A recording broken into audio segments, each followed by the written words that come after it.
పదే పదే నేను పాడుకోనా ప్రతి చోట నీ మాట నా పాటగా. మరి మరి నేను చాటుకోనా మనసంత పులకించని సాక్షిగా.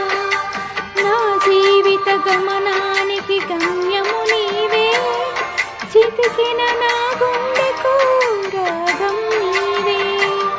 నా జీవిత గమనానికి గమ్యము నీవే, చితికిన నా